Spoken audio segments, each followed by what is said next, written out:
Where was he during the DNC? When I was in the hospital, he was at work.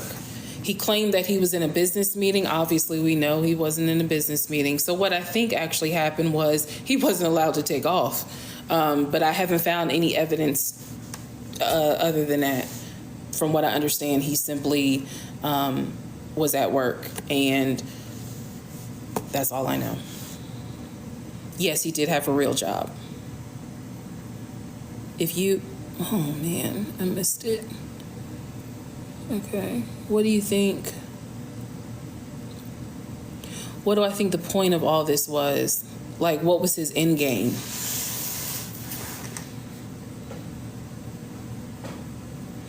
I honestly don't know what was his end game. I think on some level, as crazy as this is going to sound, I think he thought one of two things. He would never get caught or found out, or he thought I would never leave. And the reason why I say I think he thought I would never leave is because he would make little jokes about, man, you a loyal chick, like, and he didn't use the word chick, but he would be like, man, you loyal, like, you know you love me, you ain't going nowhere. Like, he would say stuff like that, and I kind of think that he really did feel that way. You ain't going nowhere.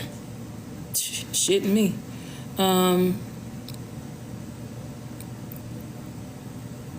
If you had the baby, would you have stayed?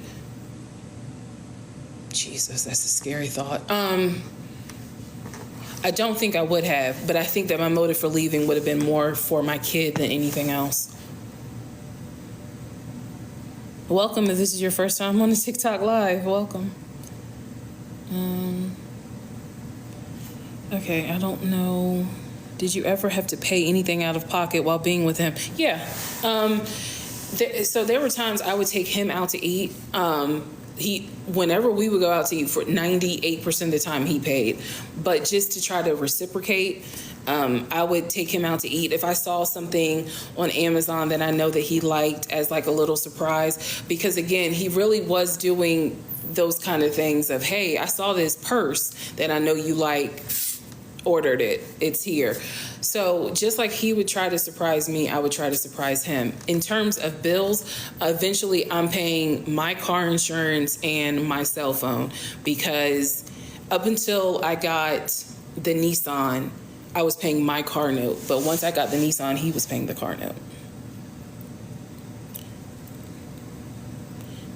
Do you see yourself going to therapy? Absolutely. How have you changed how you listen to God's direction now? Very good question. So I will tell you guys that the one thing that a prayer that used to terrify me to pray was, God, if this person isn't for me, remove them. And I feel like, and I think I made this joke, that if I had said that during Legion's time in my life, I think before I even finished the prayer, he would have been gone.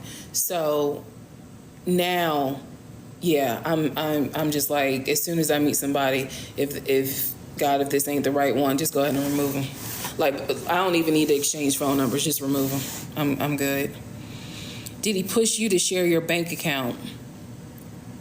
I'll come back to that. You said your bills were cheap. Do you think he left, how do I see that, your place to pay bills? Yeah, I definitely think he wanted to look like a provider. Yes. He definitely wanted to look like a provider. That's why he was paying all the bills. Did he mess with my credit card? No. He didn't do anything with my credit. He didn't have the opportunity to, but nothing was done with my credit. How are you still a good person after that? Well, thank you. I have a sense of humor, but I'm struggling. No, he did not mess with my credit card. He didn't mess with my credit at all. Lexi, I did not speak to David, the fake assistant. My doctor did. I texted him, and the fake assistant, David, responded. Cousin, what did you do for your birthday? I went to the spa. What happened to the appliances? He did not fully pay for the appliances. He tried to do a hold order on them, and he canceled it. So he got his money back, because again, the appliances were going to be for the first the very first house out in Douglasville, and obviously that went out. Did I ever find out who David really was? Yes. David was a figment of his imagination. David did not exist. Yes, I've seen his apartment. What about this? Oh, shoot. Whoever just asked that question about the second wife, please ask it again and then try to pin it. Would you ever consider going on live with the ex-wife you spoke to? Truthfully, I don't know. I don't know. And the reason why I say that is because this has become a bit overwhelming. And so I also don't want to drag this out either. Because let's be honest, at some point we're all going to have to just move on. Is David's number actually the other phone number? I don't understand that question. Hey friend, watched all 50 episodes and girl, I'm glad you made it. Thank you. I'm glad I made it out too. Did you move after the divorce?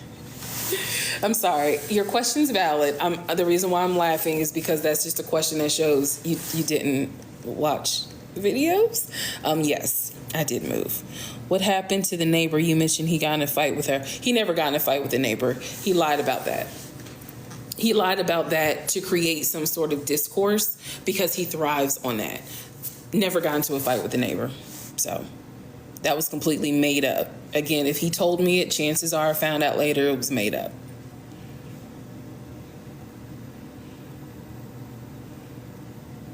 Would you have dated him if he told the truth? What do you mean, Peachy Pears? If he had said, hey, I'm just a forklift loader and I ain't got no money and I don't have a dime to my name, probably not, because he wouldn't have been stable. So let's just be real. Do you know what happened in his life that made him? Very good question. And I don't want to knock his family. I'm not knocking his family. But one of the things that I discovered in the conversations with him and other people, everybody has said he's been like this since he was a kid, which tells me you all saw something in him that was never addressed, never corrected. And now he's a full grown man out here in the world preying on whoever. Because for the record, he's not just preying on women. He has lied to men too, not necessarily in a romantic way, but he lies to everyone. And for the family to all say, oh, he's been like this since a kid, but no one ever addressed it,